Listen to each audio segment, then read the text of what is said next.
こんにちは、みすずです。今日は白玉粉入りのきびだんごをご紹介します。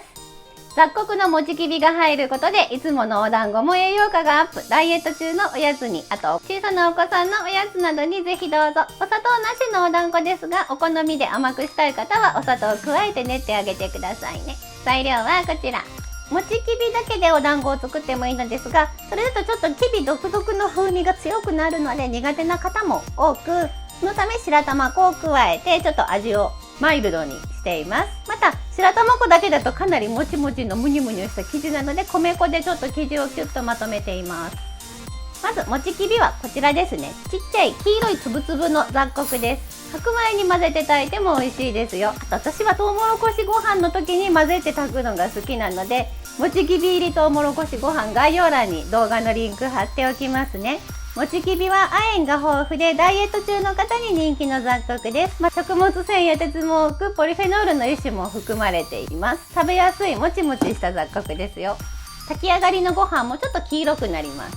こちらを洗いましょう。何度かお水を変えて洗いたいです。洗う時ですが粒が小粒すぎるので、茶こしを使ってあげるときれいに水切りできますよ。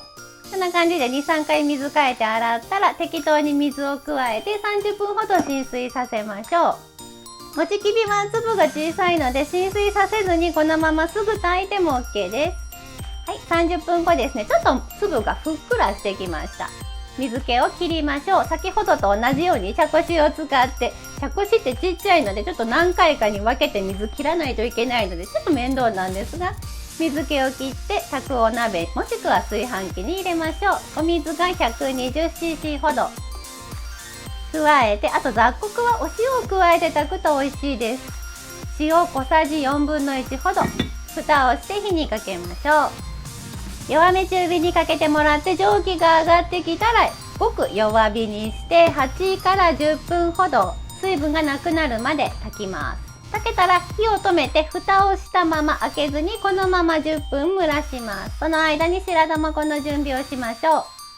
白玉粉は粉状のものとこういう粗いつぶつぶのものとありますが、粉のものは混ざりやすいんですけど、つぶつぶのものは結構ダマになりやすいです。なので最初に水を加えてしっかりダマを潰しておきましょう。またこの時のお水ですが、様子加えながら少しずつ加えて、もちきびもベトベトしているので、この白玉粉はちょっと固め。いつもの白玉団子の時よりもお水をちょっと少なめにしてこねてあげてください。蒸らしが終わったもちきびを切り混ぜます。こんな感じできびの良い香ばしい良い香りがして、とっても美味しそうな感じに炊けています。丁寧に作るならすり鉢に移して潰してあげてください。ちょっと我が家のすり鉢ちっちゃいので、今回はボウルで適当に潰しています。すり鉢の方が綺麗に潰せますよ。粘りが出るまで潰します。ちょっと疲れるのですが頑張ってください。しっかり混ざったところで白玉を加えます。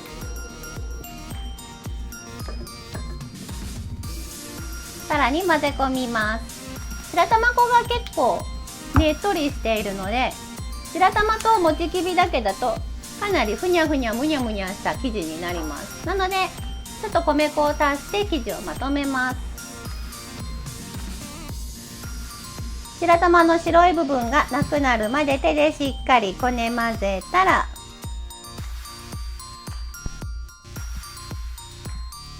こんな感じでなんかソフトクリームみたいに、トルコアイスみたいな感じでねとうとしてますが、ここに米粉を10から 15g ぐらい、これも様子を見ながら加え混ぜて、だいたいよく言う耳たぶぐらいに柔らかさよりもちょっと柔らかめぐらいの感じにまとめます。丸められれば OK です。米粉が混ざったら出来上がり。このままだと丸めにくいので、手に水をつけながら丸めてあげましょう。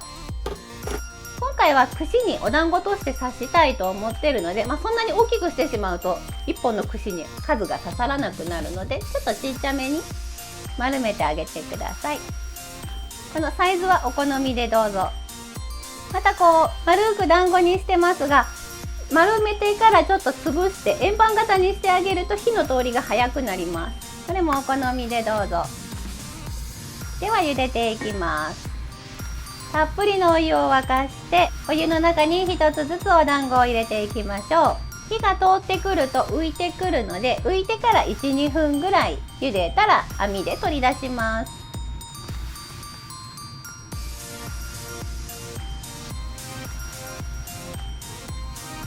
こんな感じでプルッとツヤっと出来上がりました。氷水に取りましょう。残りも同様に丸めてお湯の中に入れて同じように取り出していきます。白玉粉や米粉やお団子粉などだけで作るお団子と違ってちょっと香ばしさときびの風味が加わってまた栄養価も高くなるので普段のおやつにちょっと加えるのもいいですよ。3個ずつ串に刺して全部で8本と1個、25個全部でできました。今回はここに黒豆きな粉をかけています。あんこが好きな方はあんこでもいいですし、このまま食べてもらってももちろんいいですし、お醤油味とかにしてもらってもいいですよ。きな粉はお砂糖加えていませんが、甘いのが好きな方はお砂糖とお塩ちょっと混ぜてかけてあげてください。これで出来上がりです。真っ白いお団子もいいですが、こんなもちきびたっぷりのきびだんごも素朴で優しい味がしますよ。最後まで見てくださりありがとうございました。お子さんのおやつやお団子好きな方のダイエット中のおやつに白い白玉粉や米粉だけで作るお団子よりも栄養価が高いのでおすすめですよ。詳しいレシピはまたブログにも書きますのでそちらも見てくださると嬉しいです。ではまた。